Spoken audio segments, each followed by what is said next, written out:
আচ্ছা, so basically কোথায় ছিলাম?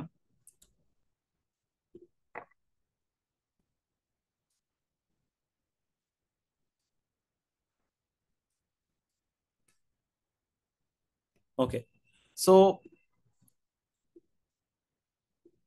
যেমন আমরা যদি হোয়াটসঅ্যাপের ক্ষেত্রে চিন্তা করি, আচ্ছা আমার স্ক্রিন কি দেখা যাচ্ছে? একটু কাইন্ডলি ইয়েতে জানাবেন, চ্যাটে জানাবেন। Yes, হ্যাঁ, আমার তরফ থেকে দেখা যাচ্ছে। ওকে, থ্যাংক ইউ। আচ্ছা, সো আমি আমার ইয়েতে ফেরত যাই। আচ্ছা, সো যেমন হোয়াটসঅ্যাপের ক্ষেত্রে কি করতে হবে, এখানে একটা ওয়েব সকেট লাগবে। এখানে কিন্তু আমি রেস্ট এপিআই দিয়ে করতে পারবো না। একটা এপিআই কল করব, একটা মেসেজ যাবে, আবার আরেকটা মেসেজ আসবে, এভাবে সম্ভব না। একটা ওয়েব সকেট থাকবে, কন্টিনিউয়াস মেসেজ আসা যাওয়া করবে। সো ইট ডিপেন্ডস যে আসলে আর্কিটেকচার কোনটা আপনি ডিজাইন করছেন, তার উপরে ডিপেন্ড করে। বাট বাই ডিফল্ট আপনারা রেস্ট এপিআই ধরে নিতে পারেন আর কি, যে এটা আপনারা মানে ইউজ করবেন। ওকে, সো এরপরে আসি। সো আমরা যেহেতু একটা বিগ আর্কিটেকচার ডিজাইন করব, আজকে আপনাদেরকে আমরা টুইটার ডিজাইন করে দেখাবো। সো টুইটারের ক্ষেত্রে মূলত হচ্ছে এখন দেখি যে আসলে এপিআই এন্ড পয়েন্টটা কেমন হতে পারে। দেখেন, টুইটারে একজন ইউজার হিসেবে আপনি কি কি করতে পারেন। ফার্স্ট অফ অল, আপনি টুইটারে টুইট করতে পারেন, মানে আপনি পোস্ট ক্রিয়েট করতে পারেন। ঠিক আছে, এটা হচ্ছে একটা এন্ড পয়েন্ট হতে পারে। তারপর হচ্ছে আপনি একটা টুইট দেখতে পারেন, অন্য আরেকজনের কিছু টুইট দেখতে পারেন। ঠিক আছে, সো এইটা একটা জিনিস হতে পারে। আপনি কাউকে ফলো করতে পারেন। হ্যাঁ, আবার আপনি আপনার টাইম লাইনটা দেখতে পারেন। এরকম অসংখ্য জিনিসপত্র থাকতে পারে। তো এখানে একটা বিষয় হচ্ছে যে উম, এই যে দেখেন আমরা পোস্ট, গেট, এরকম অনেক কিছু লেখা আছে। তো এই জিনিসগুলো কি সেটা আসলে যারা এপিআই সম্পর্কে যাদের আইডিয়া আছে তারা বলতে পারবে। সো আমি এটা নিয়ে ডিটেলসে যাচ্ছি, কারণ এগুলো হয়তো একটা ক্লাসে আলোচনা করার মতো বিষয়। আচ্ছা, ওকে।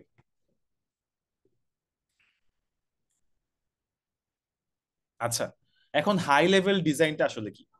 হাই লেভেল ডিজাইনটা হচ্ছে দেখেন, সো আমি সোফার যা যা আলোচনা করেছি এর মধ্যে আপনি প্রথমে হচ্ছে ফাংশনাল রিকোয়ারমেন্ট কি হবে সেটা নিয়ে আলোচনা করবেন। দেন নন ফাংশনাল রিকোয়ারমেন্ট কি হতে পারে সেটা নিয়ে আলোচনা করবেন। তারপর হচ্ছে কোর এন্টিটিস গুলো ঠিক করবেন। তারপর হচ্ছে এপিআই এন্ড পয়েন্ট গুলো ঠিক করবেন। তার মানে এখন আপনি মোটামুটি রেডি। এবার আপনি হাই লেভেল ডিজাইনে যাবেন। হাই লেভেল ডিজাইনে গেলে এরপর হচ্ছে আপনি একটা সিস্টেম ডিজাইন করবেন। দেন তারপর হচ্ছে আপনি হয়তো সেটাকে কিভাবে বটলনেক গুলো কিভাবে সমাধান করতে হয়, এজ কেস গুলো কিভাবে সমাধান করতে হয়, তারপর নন ফাংশনাল রিকোয়ারমেন্টস যেগুলো আছে যেমন হচ্ছে স্কেল কিভাবে করবেন, লেটেন্সির ইস্যুগুলো কিভাবে সলভ করবেন, এইসব জিনিসগুলোতে আপনি হয়তো বা সলভ করতে পারেন। তো এই ওয়েতে সলভ করলে আসলে সুবিধাটা কি? সুবিধাটা হচ্ছে দেখেন, আপনার কাছে 45 মিনিট সময় থাকবে। তো বেশিরভাগ ক্ষেত্রে দেখা যায় কি, আপনাকে মনে করেন ডিজাইন করতে দেওয়া হলো টুইটার। এখন টুইটারের অনেকগুলো পার্ট আছে। তো আপনি জানেন না যে আপনার ইন্টারভিউয়ার কোন অংশটাকে ফোকাস করছে। তো আপনি যদি হচ্ছে যে যে কোনো একটা অংশ দিয়ে আলোচনা করেই সব সময় পার করে ফেলেন, তাহলে কিন্তু আপনি ভালো মার্কস পাবেন না। কিন্তু আপনি যদি এমন করেন যে আপনি আগে পুরো সিস্টেমটার একটা ওভারভিউ, একটা ডিজাইন করে ফেললেন, দেন তারপরে হচ্ছে আপনি ডিপ ডাইভ করতে পারেন। আপনি তখন ইন্টারভিউয়ারকে জিজ্ঞেস করতে পারেন যে আচ্ছা, এখানে তো আমি এটা এটা ডিজাইন করেছি, এখন তুমি বলো আমাকে যে তুমি এখানে কোনটার মধ্যে তুমি আরো ডিটেইলে জানতে চাও। Because Twitter literally decades of experience, যে মানে ডেকেডস ওদের লাগছে যে একটা টুইটার ডিজাইন করতে ফুল স্কেলে। তা আপনি 45 মিনিটের একটা ইন্টারভিউতে তো টুইটার ফুল ডিজাইন করতে কখনোই পারবেন না। সো এটা ইন্টারভিউরা এক্সপেক্টও করে না। কিন্তু আপনি যদি মানে আগে যা করতে বলা হয়েছে এটা ইন জেনারেল করে ফেলতে পারেন, তারপর আপনি ডিপ ডাইভ করেন, ওটা সমস্যা নয়। আচ্ছা, সো নলেজের বিষয়ে অনেক কিছুই করা হয়েছে। এখন হচ্ছে আমরা বেসিক্যালি নিজেরাই ড্র করার ট্রাই করব। আমরা হচ্ছে একটা টুইটারের আর্কিটেকচার ডিজাইন করার ট্রাই করব। ঠিক আছে, সো বেসিক্যালি ডিজাইন করতে চাইলে এখন কি কি করতে হবে। আচ্ছা, ফার্স্ট অফ অল হচ্ছে যে আমরা আমাদের একটু আগে যেগুলো বলেছি সেগুলোর ক্ষেত্রে হচ্ছে আমরা দেখি যে আমাদের রিকোয়ারমেন্টস কি কি হতে পারে, কোর এন্টিটিস কি কি থাকতে পারে, এপিআই কি কি থাকতে পারে। দেন আমরা হাই লেভেল ডিজাইন, তারপর ডিপ ডাইভ সেগুলোতে যাওয়ার চেষ্টা করব যদি আমাদের সময় থাকে। আচ্ছা, ওকে। সো প্রথমত হচ্ছে যে রিকোয়ারমেন্টস। আচ্ছা, রিকোয়ারমেন্টস এর ক্ষেত্রে দেখেন, যে আমি এখানে কিছু নাম্বারিং করেছি, যেমন 1 2 3 4 5 এভাবে করে। সো প্রথমত হচ্ছে যে ফার্স্ট রিকোয়ারমেন্ট কি x.com বা টুইটারের ক্ষেত্রে, যে আপনি পোস্ট করতে পারবেন, এটা একটা সোশ্যাল মিডিয়া। সেকেন্ড হচ্ছে আপনি সার্চ করতে পারবেন, কোনো ইউজারকে সার্চ করতে পারবেন, কোনো পোস্ট সার্চ করতে পারবেন। হ্যাঁ, তারপরে হচ্ছে যে আপনি আপনার নিজের টাইমলাইন দেখতে পারবেন। এরপরে হচ্ছে আপনি কাউকে ফলো করতে পারবেন। সো এগুলো হচ্ছে একদম বেসিক ফাংশনাল নিড। আর নন ফাংশনাল গোলের ক্ষেত্রে যদি বলি, তাহলে হচ্ছে যে স্কেলেবল হইতে হবে, এভেইলেবল হইতে হবে, লো লেটেন্সি হইতে হবে। আচ্ছা ঠিক আছে, এবারে আপনাদেরকে একটা জিনিস বলি। আপনারা কে কে ক্যাপ থিওরেম সম্পর্কে জানেন? ক্যাপ থিওরেম, আচ্ছা, একজন লিখেছেন, উনি জানেন, আমি একটু চ্যাটে লিখে দিচ্ছি, ক্যাপ থিওরেম। আর কেউ কি জানেন? আচ্ছা, সো ক্যাপ থিওরেম হচ্ছে আমার সিস্টেম ডিজাইনের অন্যতম প্রিয় একটা জিনিস। বেসিক্যালি এখানে সি দিয়ে বোঝায় কনসিস্টেন্সি, এ দিয়ে বোঝায় অ্যাভেইলেবিলিটি, এবং পি দিয়ে বোঝায় পার্টিশন টলারেন্স। সো এই জিনিসগুলো কি, এটা নিয়ে আসলে হয়তো 5-10 মিনিট কথা বলা যেতে পারে, কিন্তু আমি খুব সংক্ষেপে বলি। কনসিস্টেন্সি মানে কি? কনসিস্টেন্সি মানে, ধরেন আপনি হয়তো জানেন যে ইউটিউব কেন ফাস্ট হয়, কারণ ইউটিউবের কিছু সার্ভার হয়তো ইন্ডিয়ায় আছে। সো দেখা যায় যে কি, আমরা যখন ইউটিউবে কোনো একটা কিছু দেখতে চাই, আমাদেরকে ইন্ডিয়া বা সিঙ্গাপুরের সার্ভার থেকে সার্ভ করে। আমরা কখনো ইউএস এর সার্ভার থেকে দেখবো না, কারণ এটা অনেক বেশি লেটেন্সি খরচ হবে। সো কনসিস্টেন্সি মানে হলো যে ডেটার কনসিস্টেন্সি, বা অন্য যে কোনো মানে সহজ কথায় ধরেন, ইন্ডিয়ার সার্ভারে একটা video, let's say video upload করা হয়েছে, ওটার ক্যাপশনটা চেঞ্জ করা হয়েছে, ওইটা ইউএস এর সার্ভারেও গিয়ে চেঞ্জ হবে। অর্থাৎ সব জায়গায় হচ্ছে ডেটাটা কনসিস্টেন্ট থাকবে। মনে করেন আপনি একটা এটিএম বুথ থেকে টাকা তুলতে চাচ্ছেন, আপনি এটিএম বুথ থেকে টাকা তুলে ফেলেছেন, কিন্তু এটা সিস্টেমে এখনো আপডেট হয়নি। চিন্তা করে দেখেন এটা কত বড় একটা সমস্যা হতে পারে। সো কনসিস্টেন্সি মানে হচ্ছে ডেটাটা কনসিস্টেন্ট থাকা, সব জায়গায় সেম থাকা। অ্যাভেলেবিলিটি মানে হচ্ছে আপনার সিস্টেম সবসময় আপনাকে সার্ভ করবে, অর্থাৎ আপনার সিস্টেমে ডাউন ডাউন হবে না, এটা যদি মানে এক কথায় বলি, অর্থাৎ সিস্টেম আপনাকে সবসময় সার্ভ করার জন্য অ্যাভেলেবল থাকবে। আর পি মানে হচ্ছে পার্টিশন টলারেন্স, মানে হচ্ছে ধরেন আপনার সার্ভার হচ্ছে অনেকগুলো নোড, এখানে এখানে এখানে অনেকগুলো নোড, এগুলো হচ্ছে প্রত্যেকটা সার্ভার। হঠাৎ করে মাঝখানে হচ্ছে একটা আপনি দাগ কেটে দিলেন, মানে আলাদা হয়ে গেল, অর্থাৎ ইউএস এর সার্ভারের সাথে ইন্ডিয়া বা সিঙ্গাপুরের সার্ভার এখন যোগাযোগ করতে পারতেছে না। এর পরেও সিস্টেমটা ঠিকভাবে কাজ করবে। এটা হচ্ছে পার্টিশন টলারেন্স। আমি খুবই সংক্ষেপে বললাম, আমার কথাগুলোকে হচ্ছে কোড করার দরকার নেই, কারণ হচ্ছে এগুলো এগুলো আসলে মানে আরো ডিটেইলে বলতে হবে ভালোভাবে এক্সপ্লেন করার জন্য। বাট ক্যাপ থিওরেমের মূল এটা হচ্ছে কি, এখানে কনসিস্টেন্সি, অ্যাভেইলেবিলিটি এবং পার্টিশন টলারেন্স, এই তিনটা জিনিসের মধ্যে এট এ টাইম সর্বোচ্চ দুইটা জিনিসকে এনশিওর করা যায়। মানে আপনি যদি চান ডেটাগুলো কনসিস্টেন্ট থাকবে এবং একই সাথে অ্যাভেলেবল থাকবে, তাহলে পার্টিশন টলারেন্স থাকবে না। আবার কনসিস্টেন্ট থাকবে এবং পার্টিশন টলারেন্স থাকবে, তাহলে অ্যাভেলেবল থাকবে না। মানে এগুলো হচ্ছে গ্র্যাজুয়ালি অ্যাভেলেবল হবে, কিন্তু মানে at the same time available থাকবে না। এই জন্য দেখবেন যে মোবাইলে যেসব ব্যাংকিং অ্যাপ আছে, এগুলো একটু স্লো হয়, কারণ এরা এরা এরা কি করে, অ্যাভেলেবিলিটিকে বিসর্জন দেয়, যাতে ডেটার কনসিস্টেন্সি থাকে এবং পার্টিশন টলারেন্স থাকে। তাহলে আপনি একটা এটিএম বুথ থেকে টাকা তুললেন, ওই জিনিসটা সব জায়গায় কনসিস্টেন্ট থাকবে। মানে একটা জাস্ট উদাহরণ দিলাম আর কি। আচ্ছা, সো ক্যাপ থিওরেমের বিষয়টা হচ্ছে ওই নন ফাংশনাল রিকোয়ারমেন্টস গুলাতে কাজে আসে আর কি। আমি ওটা তার ডিটেলসে যাচ্ছি না। আচ্ছা, সো কোর এন্টিটিস এখানে কি কি হইতে পারে? কোর এন্টিটিস হইতে পারে, এক, ইউজার, যেটা সবচেয়ে বড় কোর এন্টিটি। দুই হচ্ছে টুইট। তিন হচ্ছে ফলোয়ার্স বা ফলো রিলেশনশিপ, যেটাই বলি না কেন। আর চার হচ্ছে আমাদের মিডিয়া বা ফিড, যেমন লেটস সে টুইটারে কেউ একজন ভিডিও পোস্ট করলো, হ্যাঁ, বা একটা ছবি পোস্ট করলো, এগুলো। আচ্ছা, সো এপিআই এন্ড পয়েন্ট কি কি হতে পারে?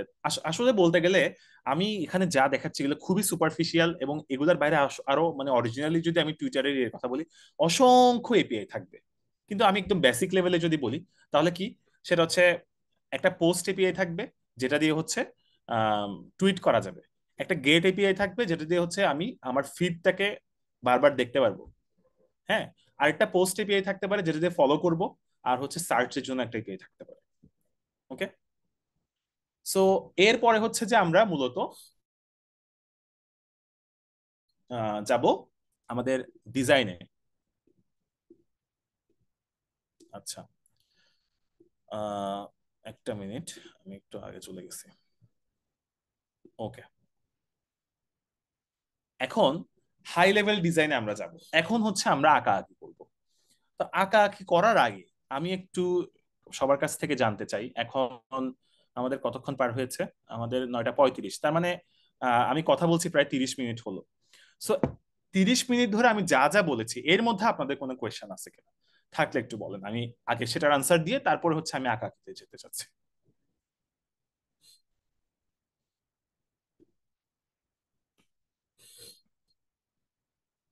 আপনারা চাইলে চ্যাটে কোয়েশ্চেন করতে পারেন।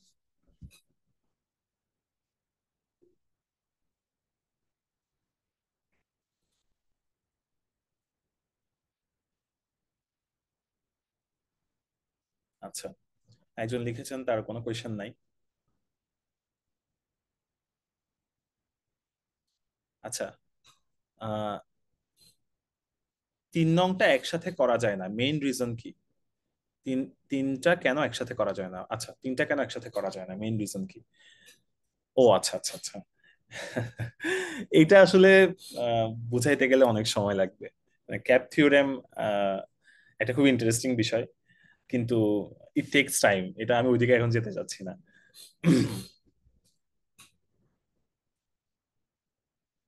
আচ্ছা, একজন লিখেছেন, do you have any suggestions for system design book or literature?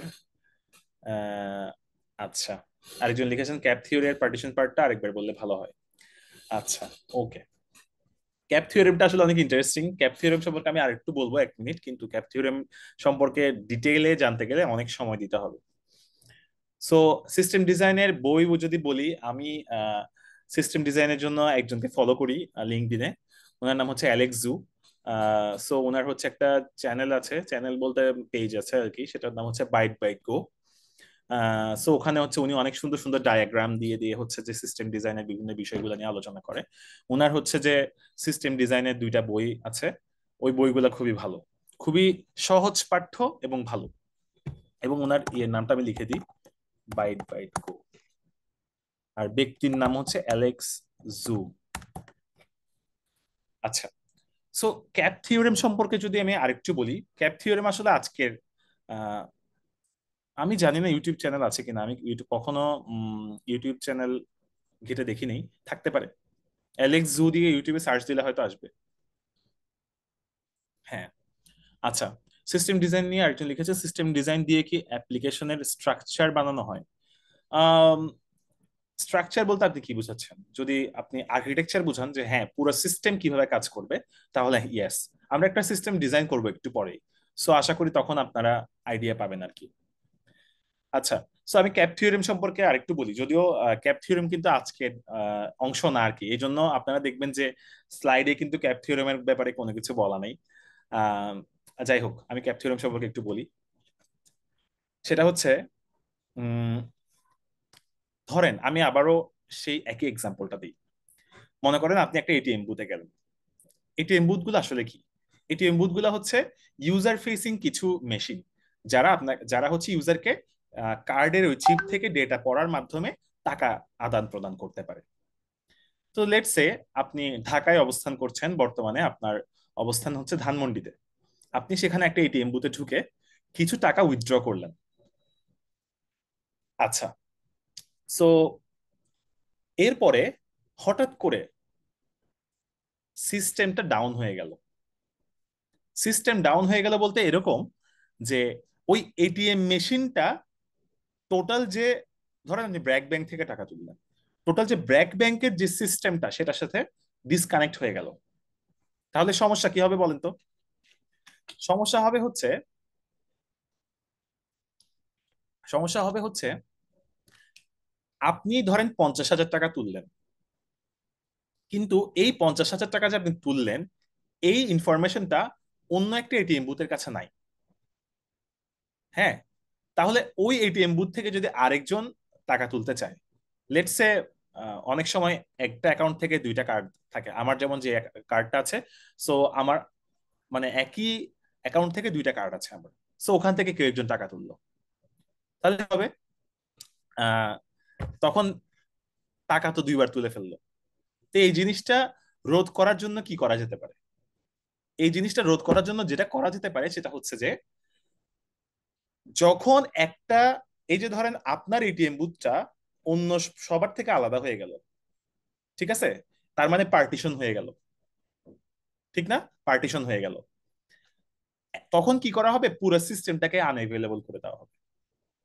অর্থাৎ তখন ওই সিস্টেমে কেউ চাইলে আর টাকা তুলতে পারবে না, মানে ওই অন্য আরেকটা এটিএম বুথ থেকে, যতক্ষণ পর্যন্ত এই এটিএম বুথটা আবার কানেকশন এস্টাবলিশ করতে পারে। এই এটিএম বুথটা কানেকশন এস্টাবলিশ করবে, তারপরে হচ্ছে যে আবার এভেলেবল করে দেওয়া হবে।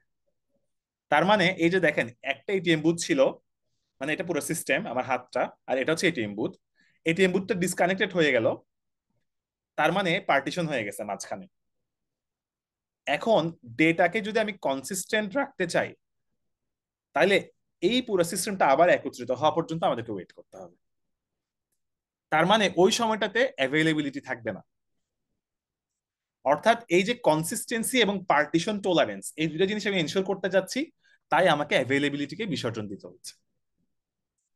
একইভাবে এভাবে দেখানো যায় যে আপনি যদি আহ, অন্য আরেকটা কোনো কিছু এনশিওর করতে চান, বা অন্য যে কোনো দুইটা বিষয় এনশিওর করতে চান, আরেকটাকে আপনাকে হচ্ছে কি ইয়ে করতে হবে, স্যাক্রিফাইস করতে হবে ফর দ্য টাইম বিং, মানে এমন না যে পুরো সময়ের জন্য স্যাক্রিফাইস করতে হবে।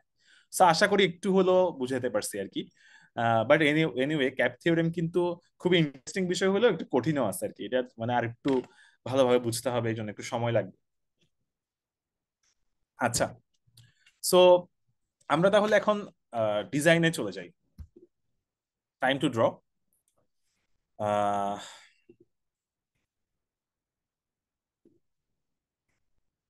আচ্ছা, আহ, আমি কাজ করি, সেটা হচ্ছে আপনাদেরকে সিস্টেমটা ডিজাইন একে একে দেখাবো। আহ, তার আগে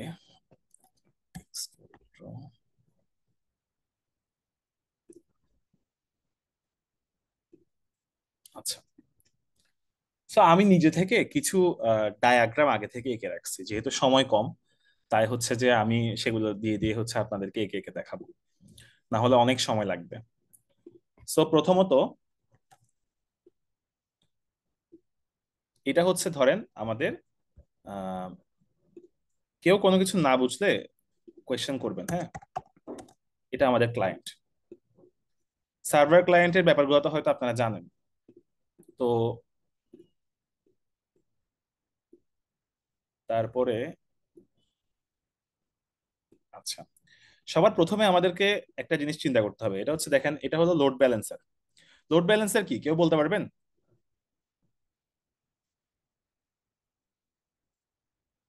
আচ্ছা, অনেকে চ্যাটে জানাচ্ছেন, দেখি। আচ্ছা, লোড ব্যালেন্সার কি কেউ বলেন দেখি, লোড ব্যালেন্সারের কাজ কি? আচ্ছা, একজন লিখেছেন যে কোন একটা সার্ভার বিজি থাকলে আরেকটা সার্ভারের কাজ করে। সো বেসিক্যালি লোড ব্যালেন্সার মানে হচ্ছে যে, ধরেন আমার একটা সার্ভার আছে, আমি কি করতে পারি, সার্ভারকে স্কেল করতে পারি। তো স্কেলিং দুই ধরনের হয়, হরাইজন্টাল, ভার্টিক্যাল। হরাইজন্টাল মানে কি, ধরেন এটা আমাদের সার্ভার, তো আমি একটার উপর একটা ইয়ে করে জাস্ট সার্ভারটাকে বড় করতেছি, ঠিক আছে, এটা হচ্ছে ভার্টিক্যাল স্কেলিং।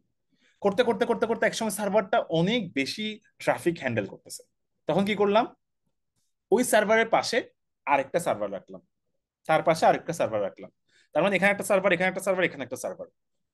এটা হচ্ছে কি হরাইজন্টাল স্কেলিং। সো লোড ব্যালেন্সারের কাজ হচ্ছে যে কি, সে কিছু অ্যালগোরিদমের বেসিসে সে ডিসাইড করে যে আমি কোন সার্ভারের কাছে পাঠাবো।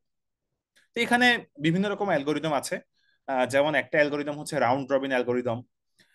আবার আরেকটা ওয়ে হচ্ছে যেমন যে যেই সার্ভারটার কাছে এখন সবচেয়ে কম রিকোয়েস্ট যাচ্ছে এই মুহূর্তে, সেটার কাছে রিকোয়েস্ট পাঠানো, এরকম বিভিন্ন রকমের ইয়ে আছে। এবং লোড ব্যালেন্সে আবার হচ্ছে বিভিন্ন লেয়ারের হতে পারে। এগুলো দেখেন, আপনারা জাস্ট কথাগুলো মনে রাখবেন যারা বুঝতে পারছেন না। লেয়ার 4 এর হচ্ছে লোড ব্যালেন্সার হতে পারে, লেয়ার 7 এর লোড ব্যালেন্সার হতে পারে। সো এখানে আমরা লেয়ার 7 এর লোড ব্যালেন্সার ইউজ করব। প্রথমত হচ্ছে ক্লায়েন্টের কাজ কি। ক্লায়েন্টের কাজ হচ্ছে, ক্লায়েন্ট বলতে কি দেখেন, এখানে একটা জিনিস দেখেন, ওয়েব অ্যাপ, মোবাইল অ্যাপ। তার মানে হলো যে কি আপনি মোবাইল থেকেও চালাতে পারেন, আবার হচ্ছে পিসি থেকেও চালাতে পারেন। তো আপনার প্রথম কাজ কি, যে আপনি ফার্স্টে ইয়ের সাথে যোগাযোগ করবেন। এটা একটু সরায় নিই। আচ্ছা, আপনি কিসের মাধ্যমে যোগাযোগ করবেন? সার্ভারের সাথে, এপিআই এর মাধ্যমে। তো এখানে আমরা এইচটিটিপিএস ইউজ করব। ঠিক আছে। আচ্ছা, তারপরে হলো দেখেন, আচ্ছা,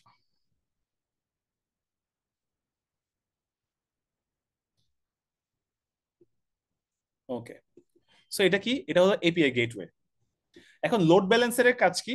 লোড ব্যালেন্সারের কাজ হচ্ছে সে দেখবে যে কোন দিকে লোড বেশি হচ্ছে বা কম হচ্ছে, একটা নির্দিষ্ট অ্যালগোরিদম অনুসারে সে এপিআই গেটওয়ের মাধ্যমে সার্ভারের সাথে যোগাযোগ করবে। আচ্ছা, সো এই যোগাযোগটা হচ্ছে বোথ ওয়ে আর কি। ঠিক আছে। আচ্ছা, এখন আমি একটা একটা করে সার্ভিস গুলো হচ্ছে লিখে দিই আগে। প্রথমত দেখেন, আমি আগে কপি করে নিই, পরে আপনাদেরকে দেখাচ্ছি।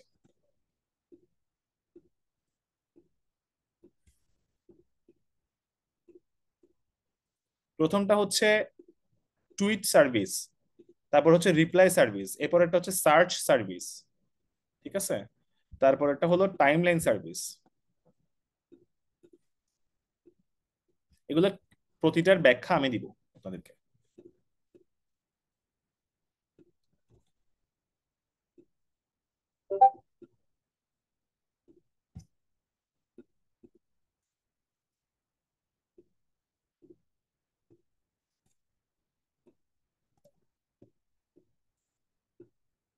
ওকে।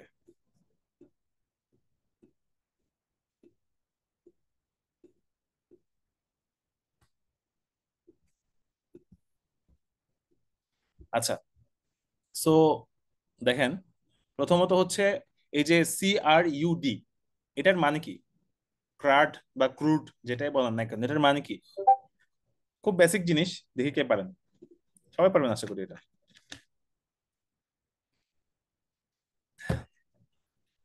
ক্রিয়েট, রিড, আপডেট, ডিলিট, অর্থাৎ এগুলো হচ্ছে ডেটাবেজ অপারেশন। তো আমরা টুইট ক্রিয়েট করতে চাই, রিড করতে চাই, আপডেট করতে চাই, ডিলিট করতে চাই, এই সবগুলো হচ্ছে যে আমরা এটা দিয়ে হচ্ছে ডিল করব। তারপরেরটা আসেন, সেটা হলো কি, যে রিপ্লাই, অর্থাৎ প্রতিটা টুইটের ভেতরে অনেকগুলো রিপ্লাই থাকতে পারে। তো প্রশ্ন আসতে পারে যে রিপ্লাইয়ের জন্য আলাদা আলাদা করে সার্ভিস লেখার দরকার কি? এই যে টুইটের মধ্যেই রিপ্লাইকে হ্যান্ডেল করলে অসুবিধা কি? সো এই কোয়েশ্চেনের উত্তর আমরা একটু পরে দিব। তারপর হচ্ছে সার্চ সার্ভিস, মানে হলো যে এই যে টুইট, সেখানে আপনি যে সার্চ করবেন সেটা হ্যান্ডেল করার জন্য এটা লিখলাম। এরপর হলো টাইমলাইন সার্ভিস। টাইমলাইন মানে হচ্ছে নিউজ ফিড যেরকম থাকে না ফেসবুকে, ওইটা। এরপর হচ্ছে প্রোফাইল সার্ভিস। প্রোফাইল সার্ভিস মানে হচ্ছে আপনার যে একটা নিজের নিজের একটা প্রোফাইল থাকবে। যারা টুইটার ইউজ করেন না, তারা হচ্ছে মানে মনে মনে ফেসবুকের কথা চিন্তা করতে পারেন আর কি। সো আপনি কাউকে ফ্রেন্ড বানাচ্ছেন বা কাউকে ফলো করছেন, সে আপনাকে ফলো ব্যাক করছে, আপনার নিজের প্রোফাইল, এই পুরো পুরো বিষয়গুলো এটা হ্যান্ডেল করে। ওকে। সো প্রথমত আমরা এটা নিয়ে কাজ করব, টুইট কার্ড সার্ভিস, এটা নিয়ে কাজ করব।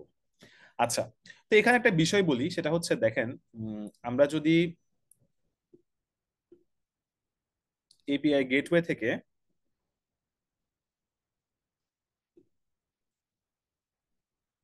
প্রথমে, লেখাগুলো মনে একটু ছোট লেখাচ্ছে তাই না? একটু পরে হয়তো বড় করে দেখাবো। এপিআই গেটওয়ে থেকে আমরা রাইট করতে পারি। মানে হলো, আমি একটু দেখি, একজন লিখেছেন,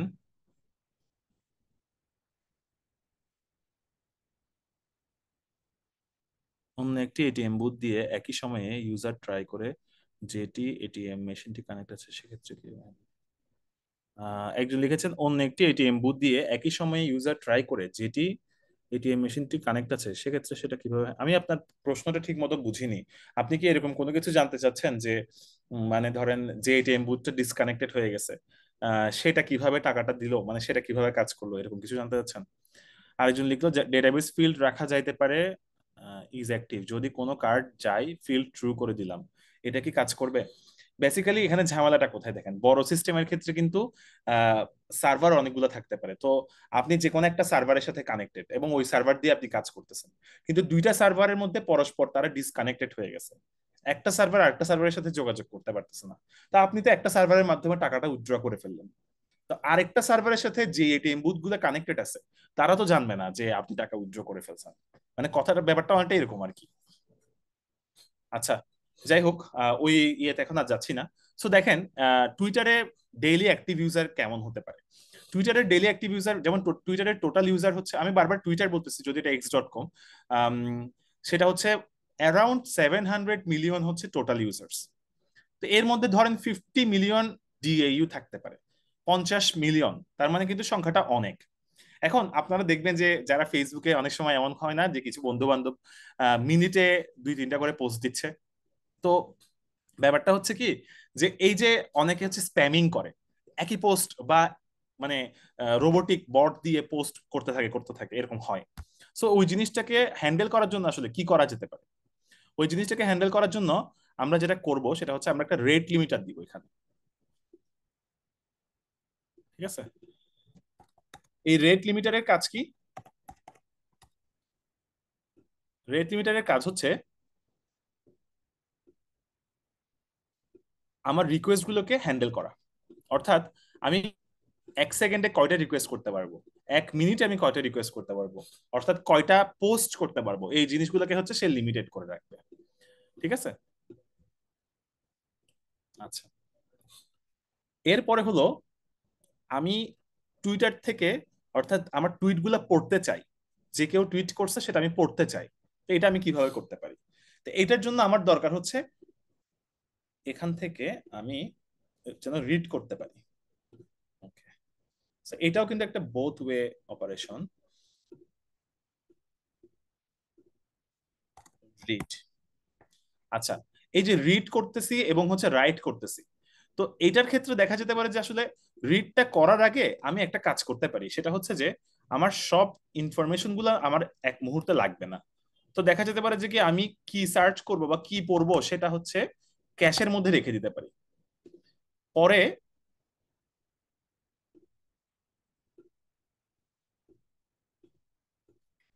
কি হবে, যে ধরেন কেউ একজন কোনো একটা কিছু পোস্ট করলো, তো সে হচ্ছে আহ, সেটা ক্যাশে থাকবে। তো আমি টুইটারে ঢুকলাম, আমি অলওয়েজ হচ্ছে মেইন ডেটাবেস থেকে পুল করব না, আমি কি করব, ক্যাশ থেকে দেখবো। তো এটা কিন্তু আমি করতেছি, মানে সিস্টেমটা অটোমেটিক আমাকে দিয়ে করাচ্ছে আর কি, এটা তো আমি বাই ডিফল্ট চয়েস করতেছি না। আচ্ছা, সো এখানে ডেটাবেস কেমন হইতে পারে? টুইটারের যেসব ডেটাবেস, এখানে একটা জিনিস মনে রাখবেন, সিস্টেম ডিজাইনে খুব একটা বড় ডিবেট হচ্ছে কি সিকিউএল ভার্সেস নো সিকিউএল, অর্থাৎ আমরা কি সিকিউএল ইউজ করব নাকি হচ্ছে নো সিকিউএল ইউজ করব। এটাকে অনেকে হচ্ছে এসকিউএল বলেন, কিন্তু বাইরে মানে আহ, সবাই হচ্ছে সিকিউএল বলে আর কি। সো আপনারা সিকিউএল বলবেন। তো সিকিউএল ইউজ করব নাকি নো সিকিউএল ইউজ করব, সো এই জিনিসগুলো নিয়ে কোয়েশ্চেন আসতে পারে। তো প্রথম কথা হলো আমরা একটা ডেটাবেস ইউজ করব। ডেটাবেজের কাজ কি দেখেন, আচ্ছা, এটা একটু, এটা বোথ ওয়ে হবে না, এটা ওয়ান ওয়ে হবে। আচ্ছা, ওকে, দেখেন, সো ফার্স্ট অফ অল একজন ইউজার কোন একটা টুইট করতে চায়, সে এপিআই গেটওয়ে থ্রুতে এই রাইট এপিআই এর মাধ্যমে রেট লিমিটার পার হয়ে তারপর সার্ভিসটার মাধ্যমে ডেটাবেজের কাছে যাবে। তো এটা বেসিক্যালি কি, এটা হলো টুইট কন্টেন্ট। টুইট কন্টেন্ট রাখার জন্য একটা ডেটাবেস। তো টুইট কন্টেন্ট, এখন টুইটার তাদের নিজস্ব একটা ডেটাবেস ইউজ করে, নাম হলো ম্যানহাটন। তো আমরা হচ্ছে এটা এটা কি ধরনের ডেটাবেস, এটা হচ্ছে নো সিকিউএল ডেটাবেস। আর আমরা হচ্ছে এখানে সেইটারই একটা একটা নো সিকিউএল ডেটাবেস ইউজ করতে পারি, যেমন হচ্ছে বলেন মঙ্গোডিবি। ওকে, সো আর টুইটার কি ইউজ করে আমি লিখে দিচ্ছি, ম্যানহাটন নামে একটা ডেটাবেস ইউজ করে। সো এখানে নো সিকুয়েল কেন ইউজ করা হচ্ছে, এটা কি কেউ বলতে পারবেন? দেখি লিখেন তো। নো সিকিউএল ইউজ করা হয় মূলত যেখানে মানে আমি ডিরেক্ট হচ্ছে ডেটাটাকে কোয়েরি করতে পারি মতো, মানে আনস্ট্রাকচার্ড ডাটা আর কি, রিলেশন রাখার তেমন দরকার নেই। আমার একটা টুইট আইডি থাকবে, ওই টুইট আইডির রেসপেক্টে হচ্ছে আমি টুইট করব, টুইটটা নিয়ে আসবো। আচ্ছা, যেমন আপনাদেরকে যদি একটা টুইটের এক্সাম্পল দেখাই, আহ, একটা মিনিট।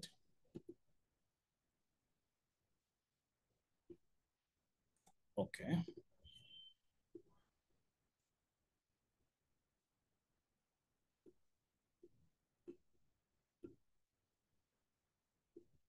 আচ্ছা এটাকে দেখতে পাচ্ছেন, দেখেন এটা হচ্ছে একটা টুইটারের একটা, এটা জাস্ট একটা জেসন মাত্র, মানে এখানে টেক্সটটা হচ্ছে কি টুইট করা হয়েছে ওইটা, এরপর হ্যাশট্যাগ সিম্বলস মানে হ্যাশট্যাগ কি কি ইউজ করা হচ্ছে, তারপর দেখেন একটা টুইট আইডি দেওয়া আছে এবং ক্রিয়েটেড এট কখন ক্রিয়েট করা হয়েছে এই জিনিসটা দেওয়া আছে। সো আমি এটা একপাশে রেখে দিচ্ছি, এটা জাস্ট একটা এক্সাম্পল মাত্র। Okay, so back to our design, ফেরত আসি। এখন দেখেন এমন হইতে পারে না যে কেউ শুধু টুইটারে টুইট পোস্ট করলো, লেখা পোস্ট করলো, আবার এমন হইতে পারে না যে কেউ হচ্ছে যে কোন একটা ছবি পোস্ট করলো, কোন একটা ভিডিও পোস্ট করলো, সেক্ষেত্রে কি হবে? আচ্ছা, কখন নো সিকুয়েল ভালো, কখন সিকুয়েল ভালো, আম, এটা কি এক্সাম্পল দিবেন? আচ্ছা, নো সিকুয়েল কখন ভালো, যখন হচ্ছে আপনার ডেটাবেজের মধ্যে রিলেশন গুলো ইম্পর্টেন্ট না। লেটস সে আপনি টুইট নিয়ে কাজ করতেছেন, আমি টুইট করলাম গত সপ্তাহে 10টা, আরো 100টা ইউজার তাদের টুইট করলো, একটা টুইটের সাথে কিন্তু আরেকটা টুইটের কোনো রিলেশন নাই। সো ওই ধরনের ক্ষেত্রে আমরা নো সিকিউএল ইউজ করতে পারি। কিন্তু মনে করেন লেটস সে ইউজার টেবিল, একটা ইউজারের সাথে আরেকটা ইউজারের কানেকশন আছে, ঠিক আছে, এবং আমরা স্ট্রাকচার্ড একটা ওয়েতে রাখতে চাই, সেক্ষেত্রে আমরা সিকিউএল ইউজ করব। আচ্ছা, তো ধরেন যে এই ব্যাপারটা বলতেছিলাম আর কি, লেটস সে আমরা আমাদের ডেটাবেজে টুইট কন্টেন্ট গুলো রাখলাম, এখন এর সাথে যে ছবি কিংবা ভিডিও থাকবে সেগুলোকে আমরা কোথায় রাখবো? তো একটা কমন প্র্যাকটিস আপনাদেরকে বলি, কমন প্র্যাকটিস হচ্ছে যে মিডিয়া গুলোকে আলাদা একটা স্টোরেজে রাখা, এগুলোকে বলা হয় ব্লব স্টোরেজ। কি বলা হয়? ব্লব স্টোরেজ। যেমন একটা খুব ভালো এক্সাম্পল হচ্ছে অ্যামাজনের S3, কিংবা ধরেন জিসিপি মানে গুগল ক্লাউড প্ল্যাটফর্মের মানে ধরেন গুগল স্টোরেজ আর কি। অর্থাৎ ওরাই হচ্ছে আপনার মিডিয়াগুলা হ্যান্ডেল করবে, মানে ওরাই হচ্ছে এটা সেফটি এনশিওর করবে, এটা নিয়ে আপনাকে টেনশন করা লাগবে না। আচ্ছা, একটা মিনিট, আমি এটা একটু কপি করে নিয়ে আসি। ওকে, সো এটা হলো মিডিয়া।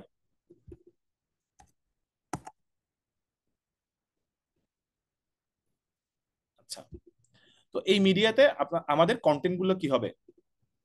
ডিরেক্ট আপলোড হবে। আচ্ছা, তো এখান থেকে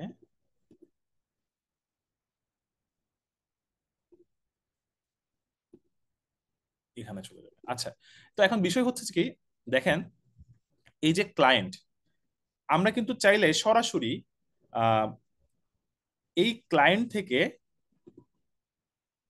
একটা মিনিট,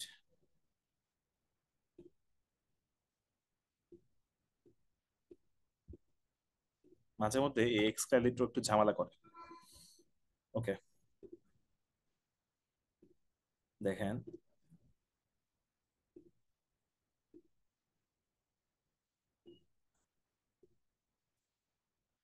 এই কানেকশনটা মুছে দিয়ে আমরা সরাসরি ক্লায়েন্ট থেকে মিডিয়াতে আপলোড করে দিব, অর্থাৎ ক্লায়েন্ট যখন কোনো কিছু আপলোড দিবে এটা সরাসরি S3 তে গিয়ে আপলোড হয়ে যাবে। তো এটার একটু উপকারিতা কি? উপকারিতা হচ্ছে যে S3 থেকে কোনো কিছু হারাবে না, এটা রক্ষা করার দায়িত্ব হচ্ছে অ্যামাজনের, ঠিক আছে। এবং ওই S3 থেকে সরাসরি কোনো কিছু চাইলে রিড করা যাবে। এই জন্য দেখবেন একটা জিনিস আমি এক্সাম্পল দিই, আপনারা যদি কেউ ইউটিউবে ভিডিও আপলোড করে থাকেন তাহলে দেখবেন যে কি পোস্ট করার সাথে সাথে ভিডিওটা দেখা যায় না। কেন? এটার অনেকগুলো রিজন আছে, কিন্তু একটা রিজন হচ্ছে কি ওই ভিডিও কন্টেন্টটা একটা ব্লব স্টোরেজের মধ্যে আপলোড হয়। আচ্ছা, সো এখানে আরেকটা বিষয়, সেটা হচ্ছে মাঝখানে আমরা আরেকটা জিনিসকে ইন্ট্রোডিউস করতে পারি, সেটা হচ্ছে সিডিএন। সিডিএন সম্পর্কে কারো আইডিয়া আছে? Content delivery network. So CDN হচ্ছে যে, সিডিএন হচ্ছে মানে ধরেন এই যে সরাসরি এই মিডিয়ার সাথে আমরা যোগাযোগ করব না। আমরা কি করব, আগে সিডিএন এ আছে কিনা দেখব, তারপর সিডিএন থেকে সরাসরি যদি না পাই তখন হচ্ছে সিডিএন মিডিয়ার সাথে যোগাযোগ করবে। তো এটা নিয়েও আমি এখন ডিটেলসে যাচ্ছি না, আমি ফুল এটা আগে শেষ করি, তারপরে হচ্ছে আপনাদের কোয়েশ্চেন আনসার দিকে যাব আমি। আচ্ছা, জুম ইন করতে বলতেছেন তাই তো, জুম ইন করবো, আমি একটু এঁকে ফেলি। আচ্ছা, সো এতটুকু হচ্ছে যে আমাদের টুইট ক্রাউড সার্ভিস। এর মধ্যে কারো কোনো কোয়েশ্চেন আছে? আমি যতটুকু সময় আছে এর মধ্যে যতটুকু কভার করা যায় সেটা করার চেষ্টা করব। আমাদের আরো হাতে 20 মিনিট মতো সময় আছে, সো আশা করতেছি শেষ করতে পারবো আর কি। কারো কোনো কোয়েশ্চেন থাকলে বলতে পারেন। আমি একটু জুম ইন করতেছি। জুম ইন করবো না জুম আউট করব? আচ্ছা, আগে ওভারভিউটা দেখেন আপনারা।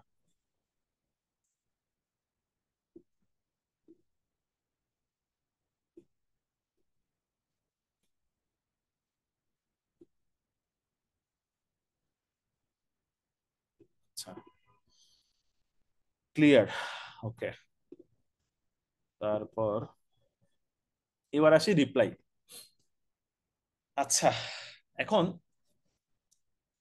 রিপ্লাই এর কথা যদি বলি, রিপ্লাইটা কেন আলাদা করে হ্যান্ডেল করা হয় এই জিনিসটা আমি বলছিলাম যে একটু পরে বলবো।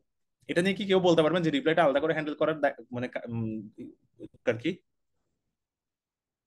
আচ্ছা, একজন লিখেছেন যে মিডিয়া ব্যাপারটা বুঝেন নাই। আহ ওকে, দেখেন, মিডিয়া ব্যাপারটা বলতে কি, যে আমি যখন হচ্ছে ডেটাবেজে রাখতেছি, আমি ডেটাবেজে কিন্তু কিছু মানে জেসন রাখতেছি, অর্থাৎ শুধু আমার টুইট যেটা সেটা রাখতেছি। লেটস সে আমি টুইট করলাম যে I am taking a webinar in interactive cares. এটা হচ্ছে যে আমার টুইট, কিন্তু সাথে আমি ভিডিও পোস্ট করলাম। ওই ভিডিওটা এই যে মঙ্গোডিবির যে ডেটাবেস ওখানে যাবে না, ওই ভিডিওটা হচ্ছে সরাসরি একটা ব্লব স্টোরেজে চলে যাবে। ব্লব স্টোরেজ কি জিনিস সেটা ডিটেলস আমি যাচ্ছি না, বাট এটা হচ্ছে একটা স্টোরেজে চলে যাবে আলাদা করে। সেটা অ্যামাজনের হতে পারে, অ্যাজিউরের হতে পারে, জিসিপির হতে পারে, কিংবা অন্য যে কোনো প্ল্যাটফর্মে হতে পারে। তো পরে ওই মিডিয়া থেকে আহ, এই মিডিয়া যেটা এখান থেকে এর কাছে একটা ইনফরমেশন যাবে। ইনফরমেশনটা কি? সেটা হচ্ছে, দেখো আমার কাছে এই ভিডিওটা আছে, এই ভিডিওটার ইউআরএল হচ্ছে এটা। সো মঙ্গোডিবি আসলে কি স্টোর করবে? সে শুধু একটা ইউআরএল স্টোর করবে, সে পুরো ভিডিও স্টোর করবে না। তাহলে কি হয়ে গেল? Separation of concern. মঙ্গোডিবির কাজ হচ্ছে, মানে এই ডেটাবেজের কাজ হচ্ছে টুইটটাকে নিয়ে হ্যান্ডেল করা, এবং তার যদি কোনো কারণে ভিডিওটা দরকার হয়, সে যে ইউআরএলটা আছে ওই ইউআরএল এর থ্রুতে সে সরাসরি মিডিয়ার যে স্টোরেজ আছে ওখানে চলে যেতে পারবে। তার মানে মিডিয়া যেগুলো সেগুলো আমি আলাদা জায়গায় রাখলাম, আর টুইটকে আলাদা জায়গায় রাখলাম। তো এটা বিশেষ করে কোন জায়গায় প্রযোজ্য আমি বলি। ধরেন ফেসবুকে আপনি দেখবেন যে অনেকে 1 জিবি 2 জিবির ভিডিও আপলোড দেয়, অনেকে 2 ঘন্টার একটা 3 ঘন্টার একটা মুভি আপলোড দেয়। এখন আপনার যে পোস্ট গুলো, আপনি একটা 5 লাইনের পোস্ট লিখলেন, সেটা এবং ভিডিওগুলো যদি একই ডেটাবেজে থাকে, তাহলে আপনি যখন এটা পার্স করে মানে পড়তে চাইবেন তখন দেখা যাবে এটা খুব স্লো হয়ে যাবে। এবং মিডিয়া হ্যান্ডেল করা এবং পোস্ট বা টেক্সট হ্যান্ডেল করা কিন্তু এক জিনিস না। সো মিডিয়া অলওয়েজ হচ্ছে ব্লব স্টোরে রাখা হয়, সেটা ইউটিউব হোক, সেটা আম, অন্য যে কোনো ইয়ের ক্ষেত্রেও আর কি। আচ্ছা, এখন আমার, আমি একটু কমেন্টটা চেক করি।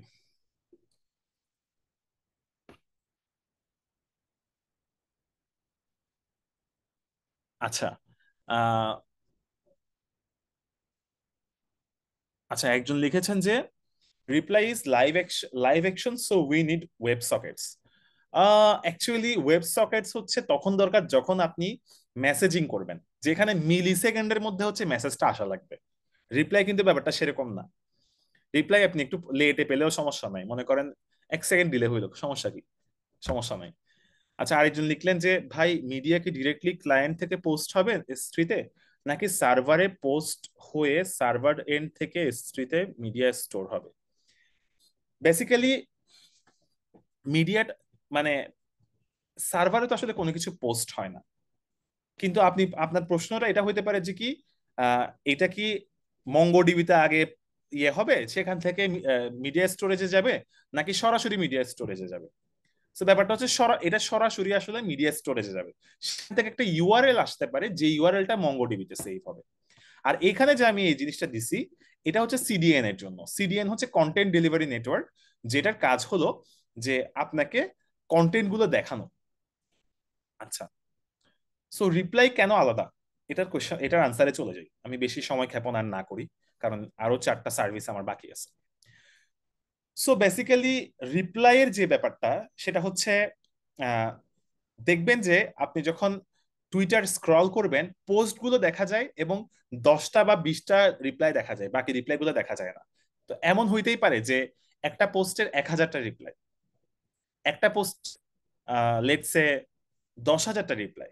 এখন আপনি যদি রিপ্লাই এবং পোস্ট এক জায়গায় রাখেন, এবং কেউ যদি কোন একটা পোস্ট দেখতে চায়, তখন পোস্টকে এবং রিপ্লাইকে ওই এক জায়গা থেকে নিয়ে আসতে চান, এটা খুবই টাইম কনজিউমিং হবে।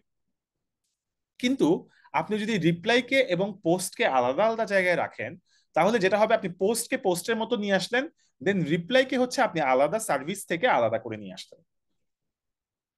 সো এটা কিন্তু একটা মানে ডিজাইন ডিসিশন। এবং রিপ্লাই কিন্তু চাইলে একই টেবিলে থাকতে পারে, point to be noted, reply কিন্তু চাইলে একই টেবিলে থাকতে পারে, কিন্তু বিশাল বড় আর্কিটেকচারের জন্য এই কাজটা করা উচিত না। বিশাল বড় আর্কিটেকচারের ক্ষেত্রে যেটা সমস্যা হয়, যে অসংখ্য পোস্ট, আবার তাদের অসংখ্য কমেন্ট, সো দেখা যাবে যে আপনি পোস্ট আনতে গিয়ে অনেক লেটেন্সি যাবে। তাই জিনিসটা আলাদা রাখা ভালো। আচ্ছা, সো রিপ্লাইয়ের মোটামুটি এতটুকুই আর কি। আচ্ছা, এবার আসি হচ্ছে আমি রিপ্লাইয়ের ক্ষেত্রে কি ইয়ে করতে পারি সেটা একটু দেখাই। আহ, এখান থেকে রিপ্লাইয়ের কাছে যাবে। আচ্ছা, এবার দেখেন বেসিক্যালি কি হইতে পারে। আপনি কোন একটা পোস্ট দেখতে চাইলেন, সে কি করবে, এখান থেকে এপিআই গেটওয়ের মাধ্যমে ক্যাশে যাবে, অথবা ক্যাশে যদি না থাকে তাহলে সরাসরি কি কার কাছে যাবে, ডেটাবেসের কাছে যাবে। তারপর পোস্টটা ফেচ করে নিয়ে আসবে। পোস্টটা ফেচ করে নিয়ে আসার সময় একই সাথে সে কিছু রিপ্লাইও নিয়ে আসবে, এই যে এখান থেকে কিছু রিপ্লাইকেও নিয়ে আসবে। তারপরে সরাসরি হচ্ছে ক্লায়েন্টকে দেখাবে। আচ্ছা, ওকে। সো রিপ্লাইয়ের কাহিনী শেষ, এটা নিয়ে আমি আর ডিটেলসে যাচ্ছি না। এবার আসি হচ্ছে যে সার্চ সার্ভিস। সো সার্চ মানে কি? সার্চ হচ্ছে ফেসবুকে আপনি একটা পোস্ট সার্চ করতে পারেন, একটা মানুষকে সার্চ করতে পারেন, ভিডিও সার্চ করতে পারেন, অনেক কিছুই তো হইতে পারে। সিমিলার এটা টুইটারের ক্ষেত্রে প্রযোজ্য। এখন এই ক্ষেত্রে আসলে আহ, যে জিনিসটা ইউজ করা হয় এটা খুব কমন, মানে এই জার্গনটা বা এই টেকনোলজিটা খুব কমন। এটা আপনারা নাম অবশ্যই শুনছেন, সেটা হচ্ছে ইলাস্টিক সার্চ। ইলাস্টিক সার্চের নাম কে কে শুনছেন, বা কে কে ইউজ করছেন দেখি। যারা ইউজ করছেন তারা একটু ইয়েস লিখেন দেখি। আচ্ছা, সো ইলাস্টিক সার্চ আসলে কি? ইলাস্টিক সার্চ হচ্ছে বেসিক্যালি এমন একটা টেকনোলজি যেটা দিয়ে সার্চিংটাকে অনেক অপটিমাইজড করা যায়। হ্যাঁ, এখানে কিছু আম, ইয়ে ইউজ করে, টেকনোলজি ইউজ করে, বা কিছু অ্যালগোরিদম ইউজ করে, যেটা দিয়ে হচ্ছে যে মানে ইন্ডেক্সিং করে, রিভার্স ইন্ডেক্সিং বলে এই জিনিসটাকে। সো ইন্ডেক্সিং করার মাধ্যমে, ধরেন লেটসে আপনার কাছে একটা ডেটাবেজ আছে, এখানে 1 মিলিয়ন রো আছে। এখন ওখান থেকে আপনি কোনো একটা স্পেসিফিক রো কে নিয়ে আসতে চান, তাহলে আপনাকে 1 মিলিয়ন রো পুরোটা স্ক্যান করে তারপর জিনিসটা নিয়ে আসতে হবে। বাট ইলাস্টিক সার্চ ব্যাপারটা সেরকম না। সো ইলাস্টিক সার্চের একটা কনসেপ্ট আছে, সেটা হচ্ছে রিভার্স ইন্ডেক্স। এটা হচ্ছে কি করে দেখেন, reverse index on tweet content, user name, hashtags. আচ্ছা, আমি একটা এক্সাম্পল দেই, এটা আসলে ইলাস্টিক সার্চ কিভাবে কাজ করে। যদিও এগেইন এটা আজকের টপিক না, তারপর একটা জাস্ট এক্সাম্পল দিচ্ছি। My name is Riyad Ashraf, then ধরেন হচ্ছে ইয়োর নেম ইজ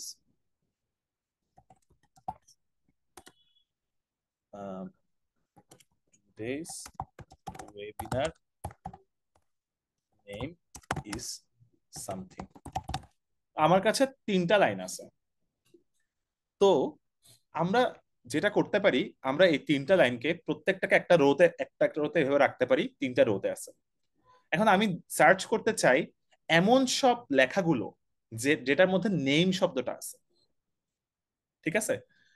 তো নর্মাল ডেটাবেজ হলে কি হবে, সে হচ্ছে প্রত্যেকটা রোতে গিয়ে গিয়ে ওই ফিল্ডে গিয়ে গিয়ে চেক করে দেখবে যে নেম শব্দটা আছে কিনা, যেটা অনেক সময় সাপেক্ষ ব্যাপার। ইলাস্টিক সার্চ কি করে? ইলাস্টিক সার্চ যে জিনিসটা করে সেটা হচ্ছে রিভার্স ইন্ডেক্সিং করে। অর্থাৎ ও যেটা করবে, ও হচ্ছে এরকম একটা জিনিস লিখে রাখবে, নেম, এবং এইটা কয় নাম্বার লাইনে আছে সেটা ও স্টোর করে রাখবে। তারপর মনে করেন হচ্ছে আরেকটা যদি বলি, লেটসে আমি জানতে চাই যে সামথিং শব্দটা কোথায় কোথায় আছে। 2 নাম্বার আছে এবং 3 নাম্বারে আছে। লেটসে এটা নাম্বার লাইন, আমি একটু নাম্বার গুলো দিয়ে দিই।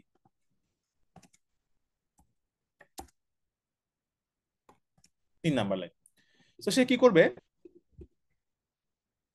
সামথিং, এটা 2 নাম্বারে আছে, 3 নাম্বারে আছে। তাহলে আপনার কেউ যখন সামথিং দিয়ে সার্চ দিবে, তখন কিন্তু আপনার গিয়ে প্রত্যেকটা row, millions of row check করতে হচ্ছে না। ইলাস্টিক সার্চের কাছে আছে যে সামথিংটা কয় নাম্বার রোতে আছে। সে জাস্ট দেখবে সামথিং, তারপর সেই নাম্বার রো গুলাতে গিয়ে জিনিসগুলো ফেচ করে নিয়ে চলে আসবে। সো মানে আমি জাস্ট একটা ছোট্ট উদাহরণ দিলাম যে ইলাস্টিক সার্চ কিভাবে কাজ করে। আচ্ছা, সো ইলাস্টিক সার্চ ইউজ করা হয়। আম, আমি 11 বাজে অলরেডি। আমি এখানেও সার্চ সার্ভিসের ক্ষেত্রে জাস্ট একটা কানেকশন দিয়ে দিলাম। আচ্ছা, এবার হচ্ছে আমি বেশি ইন্টারেস্টেড টাইমলাইন সার্ভিসটা নিয়ে কথা বলতে। টাইমলাইন সার্ভিসটা নিয়ে একটু ইম্পর্টেন্ট ডিসকাশন আছে। টাইমলাইন জিনিসটা কি? আমি ইভেন যদি সুযোগ না পাই, প্রয়োজনে আমি প্রোফাইল সার্ভিসে যাব না, বাট টাইমলাইন সার্ভিসটা একটু ভালো করে বুঝবেন। সো টাইমলাইন জিনিসটা কি? বেসিক্যালি নিউজ ফিড, ফেসবুকের নিউজ ফিড। হ্যাঁ, তো এখন লেটস সে আপনার 100টা, আপনি 100 জনকে ফলো করেন, টুইটারের পার্সপেক্টিভ থেকে বলতেছে। তাহলে আপনি যখন ইয়েতে ঢুকবেন, আপনি যখন আম, টুইটারে ঢুকবেন, ওই 100 জনের যে পোস্ট গুলো আছে আপনি সেগুলো দেখতে পাবেন। আবার মাঝে মধ্যে টুইটার আপনাকে কিছু রিকমেন্ডেশনও দেখাবে, বিখ্যাত বিখ্যাত সেলিব্রিটি অথবা যেগুলো হচ্ছে টুইটার চায় আপনাকে দেখাইতে, ওগুলোও দেখাবে। ওইটা হচ্ছে রিকমেন্ডেশন সিস্টেমের কাজ। ওটার জন্য আলাদা একটা সার্ভিস থাকতে পারে, রিকমেন্ডেশন সার্ভিস। ওটা নিয়ে আমি আজকে আলোচনা করব না। আমি জাস্ট আজকে আলোচনা করব আপনার যে ফলোয়ার গুলো আছে, বা আপনি যাদেরকে ফলো করেন তাদের ডেটাগুলো আপনি কিভাবে দেখবেন। আচ্ছা, সো এই জিনিসটা একটু দূরে সরাই রাখি। আচ্ছা, ওকে। প্রথমত দেখেন, আপনার 100 জন ফলোয়ার আছে। যদি একটা খুব কমন চিন্তা করি কি করা যেতে পারে, সেটা হচ্ছে আমার আইডি থেকে আমি প্রতিটা 100 জন 100 জন যারা, মানে আমি যাদেরকে ফলো করি তাদের কাছে যাব, গিয়ে তাদের পোস্ট গুলো নিয়ে আসবো, এরপর দেখাবো। একদম কমন যেটা চিন্তা আর কি। একটু চ্যাটে দেখি কে কি লিখেছেন। ওকে, সো জাস্ট এই কাজটা করব, তাই না? যে আপনি let's say A B C এই মানুষগুলোকে ফলো করেন। এ কি পোস্ট করছে সেটা নিয়ে আসবো, বি কি পোস্ট করছে নিয়ে আসবো, সি কি পোস্ট করছে নিয়ে আসবো। কিন্তু চিন্তা করে দেখেন এই জিনিসটা কতটা টাইম কনজিউমিং এবং কম্পিটিশন হেভি একটা জিনিস। লেটস সে টুইটারে 100 মিলিয়ন ডেইলি ইউজার আছে, তারা ডেইলি 2টা করে পোস্ট করে। তার মানে প্রত্যেকটা ইউজারের জন্য তারা যাদেরকে যাদেরকে ফলো করে তাদের কাছ থেকে আমার সকল ডেটা এনে দেখাইতে হবে। এটা অ্যাজ এ সিস্টেম টুইটারের জন্য কতটা কম্পিটিশন হেভি। তো এটার জন্য আসলে একটা উল্টা সমাধান আছে। সেই সমাধানটা কি?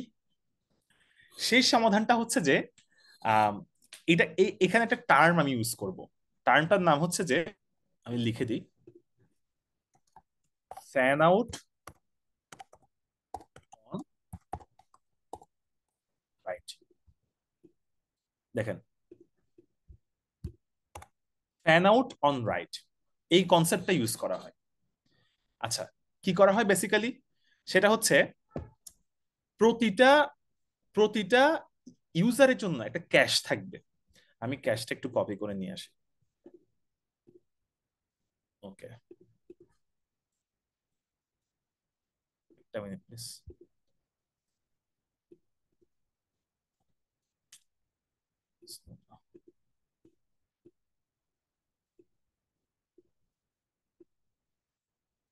ওকে, হ্যাঁ এটা হচ্ছে ক্যাশ। হ্যাঁ, আমি, এটা হচ্ছে প্রতিটা ইউজারের জন্য একটা ক্যাশ থাকবে।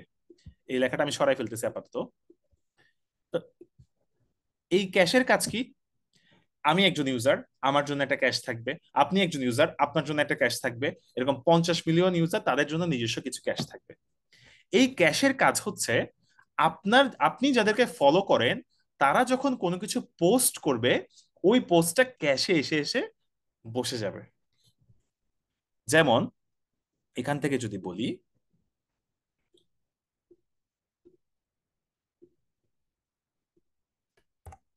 এই যে এখান থেকে যদি বলি,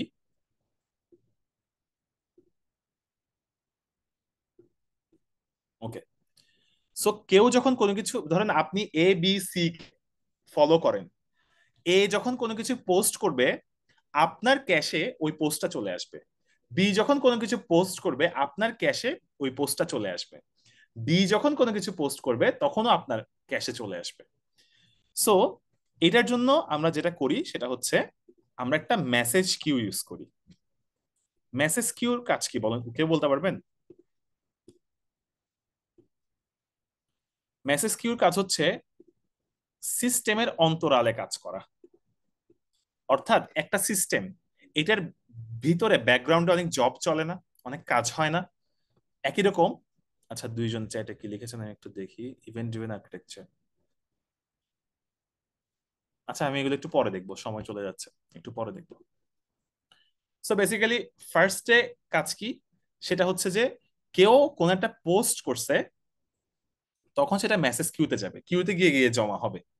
এখান থেকে একটা একটা একটা করে করে করে বের হবে, বের হয়ে সেটা ক্যাশে গিয়ে জমা হবে। ওকে, আমি পুরো জিনিসটা আরেকবার ব্যাখ্যা করলে আপনারা যারা অনেক কিছু হয়তো মানে মনে হচ্ছে একটু ধোঁয়াশে, সেটা হয়তো ক্লিয়ার হবে। এটাকে নামটা দিই হচ্ছে টাইম লাইন ক্যাশ।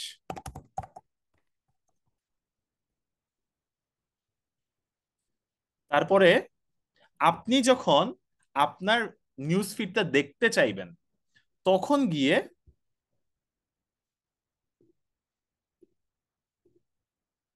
এটা আপনাকে দেখাবে। তার মানে এটা আমার ফোন, আমার ফোনে যখন আমি এখন টুইটারে ঢুকবো, এই মুহূর্তে ক্যাশে যা থাকবে সেটা আমাকে দেখাবে। অর্থাৎ আমি হুট করে যখন ঢুকবো, ওই মুহূর্তে কোনো কম্পিউটেশন হবে না, কম্পিউটেশনটা আগে থেকে হয়ে ক্যাশের মধ্যে বসা থাকবে। এবং এই জিনিসটাকে কি বলা হচ্ছে, আমি নাম দিছি কি একটু আগে, এটা আমি নাম দেই নাই, বেসিক্যালি এই জিনিসটাকে এটাই বলা হয়, সেটা হচ্ছে ফ্যান আউট অন রাইট। কেউ কি বলতে পারবেন যে এটাকে ফ্যান আউট অন রাইট কেন বলা হচ্ছে? কনসেপ্টটা কিন্তু খুব ইম্পর্টেন্ট বোঝার জন্য।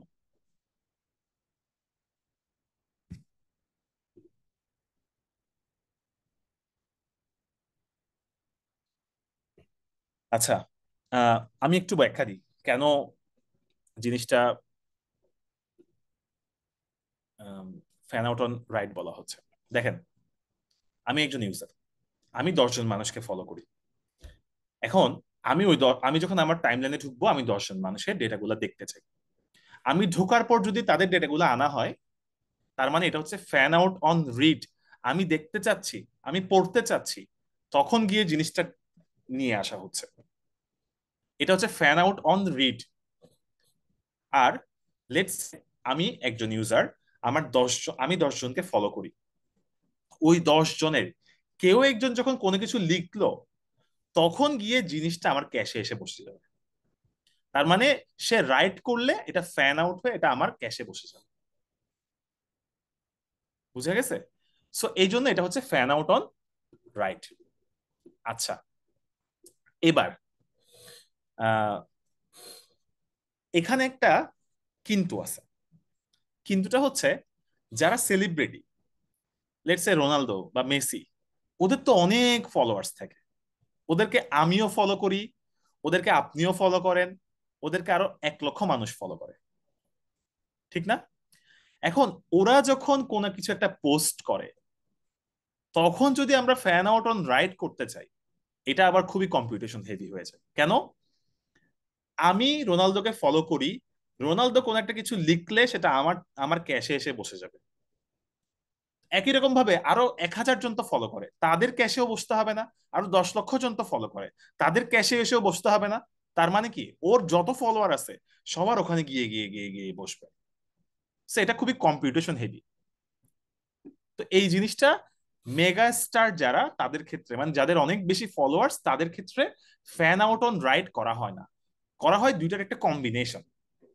সো বেসিক্যালি যেটা করা হয় সেটা হচ্ছে, আমি একটু দেখাই, আর একটু ছোট করি, পরে বড় বড় করে দেখাচ্ছি।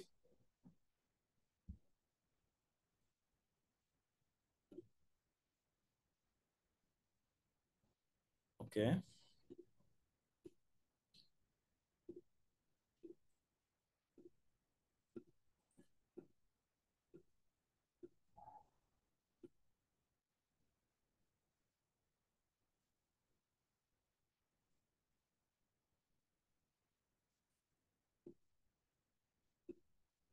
ওকে।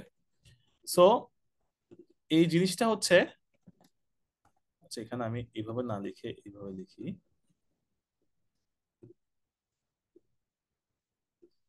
এটা হচ্ছে ফ্যান আউট অন রিড। আচ্ছা, এবার হচ্ছে আমি একটু বড় করে দেখাই আপনাদেরকে। দেখেন, এই টাইমলাইন সার্ভিসটাতে দুইটা জিনিস চলে। একটা হচ্ছে রেগুলার যাদেরকে আপনি ফলো করেন, ওদের ক্ষেত্রে মেসেজ কিউতে ওরা যখন কোনো কিছু পোস্ট দিবে, তখন সেটা মেসেজ কিউতে যাবে, মেসেজ কিউ থেকে আপনার টাইমলাইন ক্যাশে চলে আসবে। ঠিক আছে? আচ্ছা।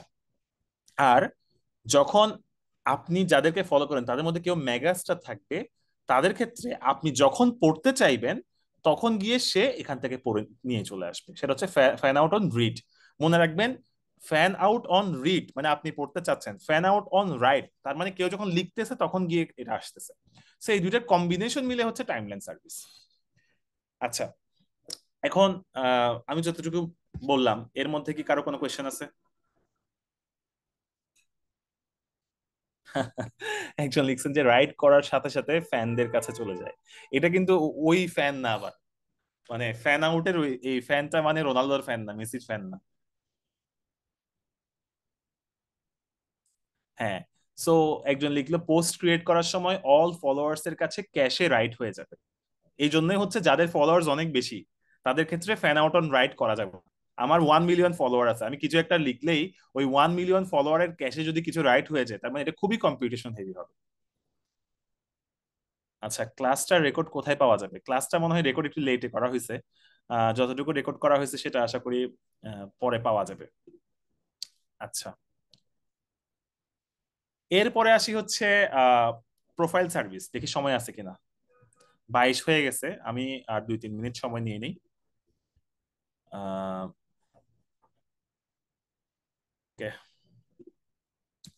সো প্রোফাইল সার্ভিস জিনিসটা কি? প্রোফাইল সার্ভিস মানে হচ্ছে যে আপনি কাকে ফলো করেন, আপনি আপনাকে কে ফলো করে, আপনার প্রোফাইলের কি কি ইনফরমেশন আছে, এইসব, তাই তো? তো প্রথম কথা হচ্ছে যে আমি একজন ইউজারের ডাটা কোথায় রাখতে চাই। আমি ইউজারের ডাটা রাখতে চাই হচ্ছে একটা সিকিউএল ডেটাবেসে। ঠিক আছে? ইউজার ডাটা আছে এখানে। তো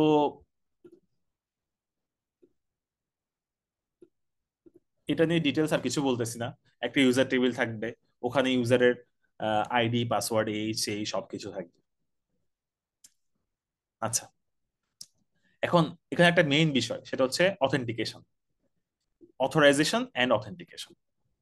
তো এই অথরাইজেশন এন্ড অথেন্টিকেশন এই জিনিসটাকে আলাদা করে একটা সার্ভিস লেখা ভালো। কেন আলাদা করে সার্ভিস লেখা ভালো? কারণ আপনি যদি এটাকে প্রোফাইল সার্ভিসের মধ্যে রাখেন, তাহলে একটা ঝামেলা হইতে পারে। আরেকটা ঝামেলা কি হইতে পারে দেখেন, অনেক সময় যেটা হয়, আপনি কোন একটা জায়গায় লগ ইন করলেন, আপনার একটা সেশন আছে। এখন ওই সেশনটা, লেটস সে এখানে যে লোড ব্যালেন্সার, এখানে একটা ডেটা একটা সার্ভারের কাছে আছে, অন্য সার্ভার গুলোর কাছে নাই। তাহলে আপ আপনার রিকোয়েস্টটা কোন সার্ভারে যাবে, এটা তো আগে থেকে ডিসাইডেড না। তো প্রথমবার 1 নাম্বার সার্ভারে গেল, আপনার সেশনটা 1 নাম্বার সার্ভারে সেভ হয়ে গেল। পরের বার আপনি যখন কিছু একটা করতে যাবেন, দেখা যাবে আপনার ওই রিকোয়েস্টটা যাবে 2 নাম্বার সার্ভারে বা 3 নাম্বার বা n নাম্বার সার্ভারে, কিন্তু ওরা তখন দেখাবে যে কি আপনি লগ আউট, কারণ আপনার আপনার সেশনটা ওদের কাছে নাই। এই জন্য অথটাকে সম্পূর্ণ আলাদা রাখা ভালো। আচ্ছা, এরপর আসেন আরেকটা জিনিস, সেটা হচ্ছে ফলো কিভাবে আমি ইয়ে করব। ফলো ইয়ে করার জন্য আমি আরেকটা ডেটাবেস ইউজ করব। এটা হচ্ছে গ্রাফ ডেটাবেস। গ্রাফ ডেটাবেসের কাজ কি? গ্রাফ ডেটাবেসের কাজ হচ্ছে এখানে অসংখ্য নোটস থাকে, একটা নোট, দুইটা নোট, তিনটা নোট, প্রতিটি ইউজার হচ্ছে একটা করে নোট। আপনি ইউজার ওয়ান, আপনি ইউজার 3 4 5 কে ফলো করেন, তাহলে আপনার সাথে তাদের একটা কানেকশন থাকবে। এটা ওয়ান ডিরেকশনাল হতে পারে, বাই ডিরেকশনাল হতে পারে। ওয়ান ডিরেকশনাল হবে যদি শুধু আপনি ফলো করেন, বাই ডিরেকশনাল হবে যদি আপনাকেও সে ফলো করে। তো সাধারণত গ্রাফ ডেটাবেজের কম্পিউটেশন গুলো খুবই হেভি হয়, অ্যান্ড এগুলো খুব এক্সপেন্সিভ হয়। সো গ্রাফ ডেটাবেস ইউজ করা হয় ফলোয়ার্স এর লিস্ট গুলো দেখার জন্য। এখন আমি যদি একটা ইয়ে করি,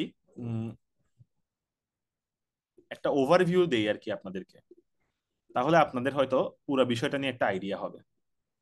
ওকে, দেখেন, ফার্স্ট অফ অল এই জিনিসটা কি? এটা হচ্ছে একটা ক্লায়েন্ট, মানে আপনি মোবাইল অ্যাপ থেকেও জয়েন করতে পারেন, ওয়েব অ্যাপ থেকেও জয়েন করতে পারেন। আপনার রিকোয়েস্টটা প্রথমে কার কাছে যাবে? লোড ব্যালেন্সারের কাছে যাবে। লোড ব্যালেন্সার পরে কোন একটা অ্যালগোরিদমের উপর ডিপেন্ড করে সেটা সার্ভারের কাছে পাঠাবে। লোড ব্যালেন্সার অনেক ধরনের হতে পারে, অনেক লেয়ারের হতে পারে। ঠিক আছে, লেয়ার গুলা কি কি? ওই যে আপনারা পড়ছেন কিনা জানি না, application layer, transport layer, network layer, ওই লেয়ার গুলা। অ্যাপ্লিকেশন লেয়ার হচ্ছে লেয়ার 7। সো লেয়ার 7 এর লোড ব্যালেন্সার হয়। ট্রান্সপোর্ট লেয়ার বা লেয়ার 4 এর লোড ব্যালেন্সার হয়। এটাও ডিপেন্ড করে যে আর্কিটেকচারটা কি, কোন ধরনের এপিআই আমি ইউজ করতেছি, সেগুলোর উপর ডিপেন্ড করে হচ্ছে আমাদের এন্ড পয়েন্ট গুলো ডিসাইডেড হয়। আচ্ছা, আমাদের কাছে 5টা সার্ভিস আছে। একটা হচ্ছে টুইট ক্রাফট সার্ভিস, যেটা দিয়ে আমি টুইট গুলা হচ্ছে লিখবো, আপডেট করব, ডিলিট করব বা পড়বো। আরেকটা হচ্ছে রিপ্লাইয়ের জন্য একটা আলাদা সার্ভিস রাখা হয়েছে। কেন আলাদা করে সার্ভিস রাখা হয়েছে? যাতে এই যে মিলিয়নস অফ টুইট, তাদের বিলিয়নস অফ রিপ্লাই, একটা সবকিছু যদি এক জায়গায় থাকে, দেখা যাবে যে কি একটা টুইট পড়তে গেলে অনেক সময় ক্ষেপণ হয়ে যাবে, লেটেন্সি বেড়ে যাবে। এই জন্য আলাদা করে রাখা হয়েছে। এবং রাইটের ক্ষেত্রে একটা রেট লিমিট দেওয়া হয়েছে, যাতে স্প্যামিং কেউ করতে না পারে। এবং এটা কিন্তু হচ্ছে আইপি এর উপর ডিপেন্ড করে। মনে করেন আপনি একই আইপি থেকে বারবার হচ্ছে যে পোস্ট করতেছেন, তাহলে ওরা আটকায় দিবে। কিন্তু আপনি একজন ইউজার, আরো 1 মিলিয়ন ইউজার পোস্ট করতেছে, তাদেরকে কিন্তু ওরা আটকাবে না, কারণ তারা ভিন্ন ভিন্ন আইপি। আর রিডের ক্ষেত্রে কি হচ্ছে? আচ্ছা, প্রথমে রাইটেরটা বলি। রাইটেরটা হচ্ছে যে একটা নো সিকিউএল ডেটাবেসের মধ্যে গিয়ে সেভ হচ্ছে। সেটা হচ্ছে মঙ্গোডিবি, বা হচ্ছে টুইটার যেটা অরিজিনাল ইউজ করে সেটা হচ্ছে ম্যানহ্যাটন। এবং এটা হচ্ছে একটা টুইটারের রেসপন্স, যেটা মানে একটা টুইট আর কি।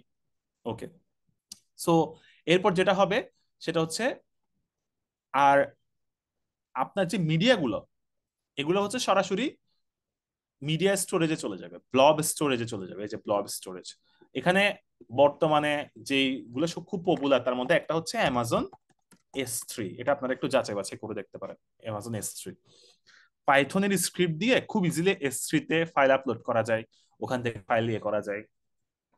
যাই হোক, তো এরপরে হচ্ছে আহ, যখন কেউ কোনো কিছু রিড করতে চাইবে, সে ক্যাশ থেকে রিড করবে। ক্যাশে না থাকলে তখন হচ্ছে কি মেইন সার্ভিস থেকে রিড করবে। এবং রিড করার সময় একই সাথে এটা দিয়ে সে রিপ্লাইয়ের একটা অংশ পড়ে নিয়ে এসে একসাথে দেখাবে আপনাকে। আচ্ছা, আর সার্চের ক্ষেত্রে কি হবে? ইলাস্টিক সার্চ ইউজ করতে পারেন, যেটা আপনার টেক্সট বেসড যে সার্চ গুলো সেগুলোকে খুবই ফাস্টার করে ফেলে। আর টাইমলাইন বেসড সার্ভিসের মধ্যে কি হতে পারে? সেটা হচ্ছে যে ফ্যান আউট অন রাইট হতে পারে, ফ্যান আউট অন রিড হতে পারে। আপনার যে ফলোয়ার গুলো আছে, সেই ফলোয়ারের সংখ্যা যদি কম হয়, তাদের ক্ষেত্রে তারা যখন কোনো কিছু পোস্ট করবে, সেটা আপনার ক্যাশে এই মেসেজ কিউর মাধ্যমে এসে বসে যাবে। আমি এটা নিচে একটু মেসেজ কিউ লিখে দিই।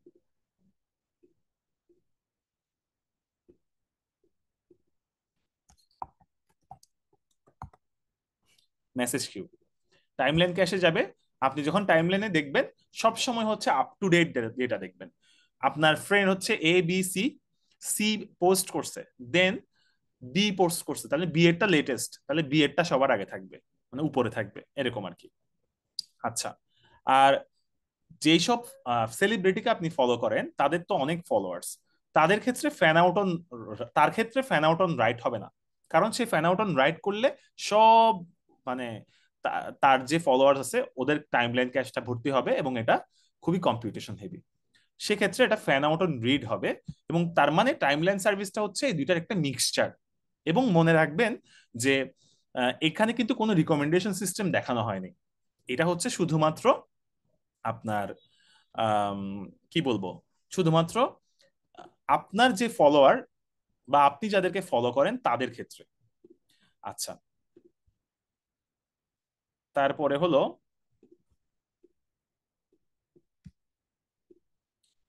এরপরে আসতেছে হচ্ছে প্রোফাইল সার্ভিস। প্রোফাইল সার্ভিসের একটা অংশ হচ্ছে যে নিজের ডেটাটা স্টোর করে রাখা।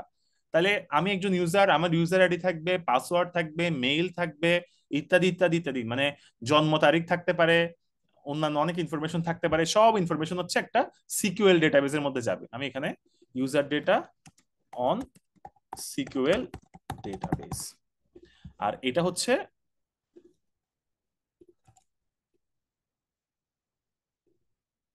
Follow relation on graph database.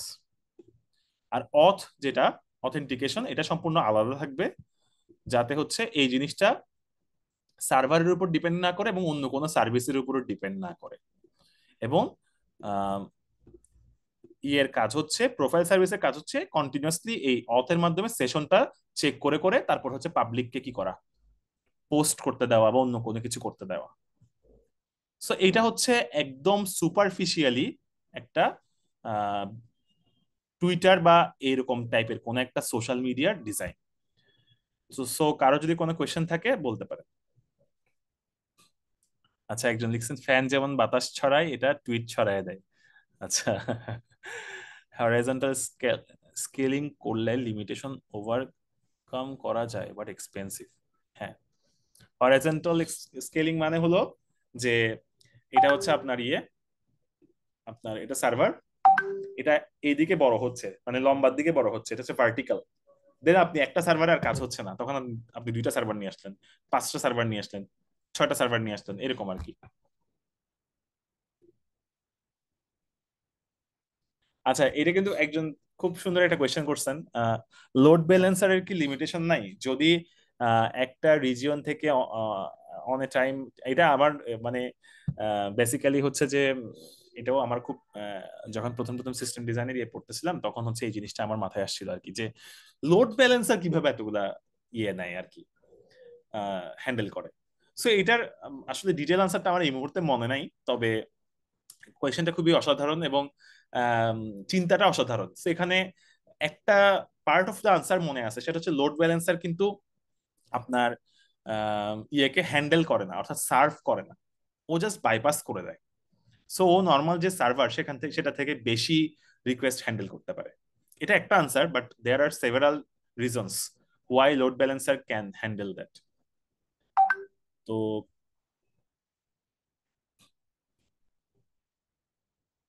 আচ্ছা, how to manage order for timeline when both fan out on write and fan out on read occurs? Okay, so basically এই যে দেখেন ক্রিয়েটেড এড নামে একটা জিনিস আছে, এই যে ক্রিয়েটেড এড যেটা, সেটা দিয়ে হচ্ছে যে আগে গুলো আগে দেখায় আর কি।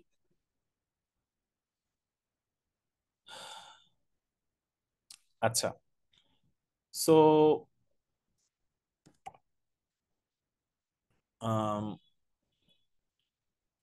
এখন আমি মোটামুটি যা বুঝেছি এর মধ্যে কোনো কিছু বুঝেন নাই। হ্যাঁ, এখানে কিন্তু একটা বিষয় আছে, যেটা হচ্ছে যে অবশ্যই আমি আজকে প্রথম ক্লাস নিচ্ছি, এন্ড প্রথম ক্লাসে আমি আপনাদেরকে ধরেন মেসেজ কিউ দেখাচ্ছি, আমি আপনাদেরকে ব্লব স্টোরেজ দেখাচ্ছি, আমি আপনাদেরকে সিকিউএল নো সিকিউএল দেখাচ্ছি, ঠিক আছে, ইলাস্টিক সার্চ দেখাচ্ছি, load balancer, layer 4 layer 7 load balancer, cash, CDN, অনেক কিছুই তো দেখাচ্ছে। সো স্বাভাবিকভাবেই এই সকল কিছু নিয়ে তো আপনাদের আম, মানে অনেক কোয়েশ্চেন থাকতে পারে, কিন্তু সেগুলো তো আসলে একটা ক্লাসে কখনোই আনসার দেওয়া সম্ভব না। বাট আমি যতটুকু বুঝাইছি এর মধ্যে কি কোনো কোয়েশ্চেন আছে কিনা?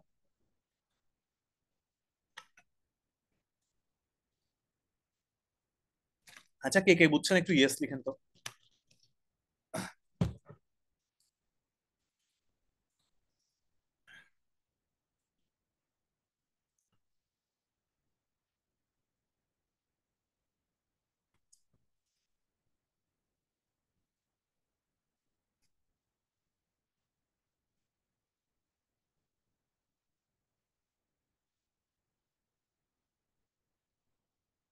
আচ্ছা, একজন একটা কোয়েশ্চেন করছে যে different different database how can they sync with each other. এটা আমি একটু পরে ইয়ে করতেছি,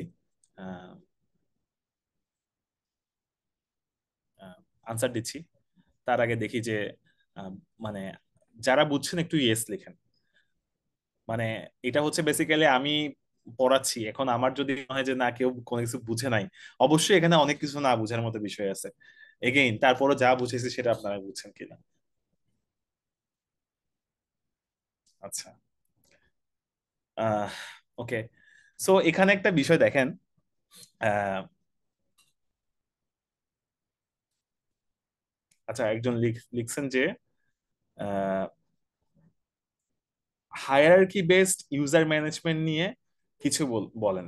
এখন আসলে হায়ারার্কি মানে এই জিনিসগুলা মানে একটু টাইম নিয়ে বলতে হয় আর কি। যেমন ডেটাবেজের বিষয়টা যদি বলি, দেখেন ডেটাবেজ সার্ভার যেরকম হচ্ছে যে আমার কাছে একটা সার্ভার যখন অনেক বেশি হয়ে যাচ্ছে তখন আমি সার্ভারটাকে হচ্ছে স্কেল করতেছি, ডেটাবেসকে কিন্তু কিন্তু স্কেল করা যায়। অর্থাৎ লেটস সে একটা ডেটাবেস, দেন ওই ডেটাবেসে হচ্ছে আমি ডেটা রাখতেছি, 1 মিলিয়ন ডেটা রাখলাম, 10 মিলিয়ন রাখলাম, এরকম করতে করতে একটা সময় গিয়ে তো এটা খুবই হেভি হয়ে যায়, তাই না? দেন এরপরে হচ্ছে লেটস সে আমি তখন কি করলাম, আরেকটা ডেটাবেস ইয়ে করলাম, মানে আরেকটা ইয়ে করলাম আর কি। তো এক্ষেত্রে যেটা হয় সেটা হচ্ছে মাস্টার স্লেভ এরকম একটা সম্পর্ক থাকে। যদিও এই টার্মগুলো এখন ইউজ করা হয় না, মেইন সেকেন্ডারি এরকম টার্ম ইউজ করা হয়। তারপর হচ্ছে ডেটাবেস শার্ডিং আছে। তো যেমন ধরেন লেটসে আমি ডেটাবেসটাকে ভাগ করে ফেললাম। আমি খুব ছোট্ট একটা এক্সাম্পল দিয়ে বুঝাই। আমার কাছে 20টা রো আছে, আমি ভাগ করে ফেললাম, 4টা ডেটাবেসে ভাগ করে ফেললাম। 1 থেকে 5 একটাতে রাখলাম, 6 থেকে 10 একটাতে রাখলাম, 11 থেকে 15 একটাতে রাখলাম, 16 থেকে 20 একটাতে রাখলাম। এরপরে আমার কাছে কোন একটা রিকোয়েস্ট আসলো, সে কিভাবে বুঝবে যে আমি কোনটাতে যাব? আমি জাস্ট খুব ছোট্ট একটা খুবই সিম্পল এক্সাম্পল দিয়ে বোঝাচ্ছি। আমি 4 দিয়ে ভাগ করে দিব। লেটস সে আমার 11তম রো দরকার। তাহলে আমি যখন 4 দিয়ে ভাগ করে দিব তখন কত আসবে? সরি, 4 × 2 = 8, 5 দিয়ে ভাগ করব, টোটাল 5, মানে 4টা ভাগে ভাগ করছে আর কি, 5 দিয়ে ভাগ করবো, একটাতে 5টা করে রো, তখন 2 পয়েন্ট সামথিং আসবে। তার মানে বোঝা যাচ্ছে যে কি উদ্বৃত্ত থাকবে 1, রিমাইন্ডার থাকবে 1। তো দুইটা প্রথম ডেটাবেস চলে গেল, 1 থেকে 5, 1 2, আমাদের 3 নাম্বার ডেটাবেসে যেতে হবে। সো এইভাবে করে হচ্ছে যে আমরা ডেটাবেসের ভাগগুলা করতে পারি। যেমন একটা এক্সাম্পল দিয়ে বুঝাই, এটা হয়তো অলরেডি অনেকে কথাটা শুনে বুঝে গেছেন। ঠিক আছে, লেটস সে আমার এখানে হচ্ছে যে 1 থেকে 5 আছে,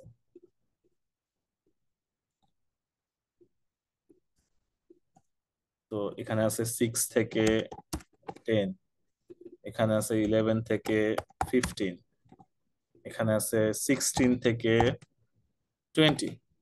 তাহলে আহ, আমি যখন লেটসে 7 নাম্বার রোটা খুঁজতে চাইবো, 7 নাম্বার রো কিভাবে খুঁজবো?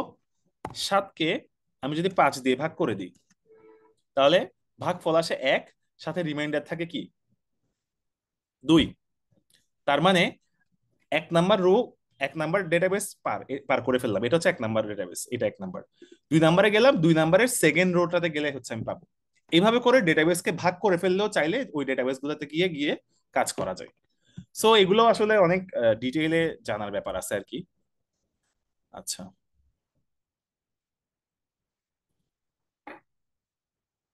আচ্ছা, একজন কোয়েশ্চেন করছেন যে আহ,